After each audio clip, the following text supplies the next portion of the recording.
Moon sale காலை 9 மணியிலிருந்து இரவு 12 மணி வரை ஜூலை 29 ஒரு நாள் மட்டும். மதுரை மற்றும் கோவை நகரங்களுக்கான மெட்ரோ ரயில் திட்டங்களை மத்திய அரசு 2வது முறையாக நிராகரித்துள்ளது.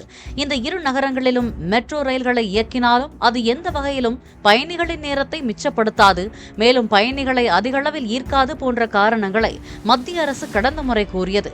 2011 கணக்கெடுப்பின்படி மதுரை, கோவையில் 20 லட்சம் மக்கள் தொகை இல்லை என்பதால் திட்டத்தை நிராகரிப்பதாகவும் மத்திய அரசு சுட்டிக்காட்டியிருந்தது. மே மாதத்தில் இந்த திட்டத்தை மீண்டும் தமிழக அரசு வலியுறுத்திய நிலையில் இந்த முறையும் நிராகரிக்கப்பட்டுள்ளது. மக்கள் தொகை மட்டுமே ஒரே அளவுகோல் அல்ல என்று விளக்கம் அளித்துள்ள மத்திய அரசு இரு முன்மொழிவுகளும் முழுமையாக பரிசீலிக்கப்பட்ட பின்னரே திருப்பி அனுப்பப்பட்டதாகவும் தெளிவுபடுத்தியுள்ளது. மெட்ரோவுக்கு பதிலாக BRTS எனப்படும் பிரத்யேக பாதைகளில் விரைவு போக்குவரத்துக்கான அமைப்புகளை உள்ளடக்கிய பேருந்து சேவையை செயல்படுத்த பரிந்துரைத்துள்ளது. மூன் சேல் காலை 9 மணியிலிருந்து இரவு 12 மணி வரை ஜூலை 29 ஒரு நாள் மட்டும்.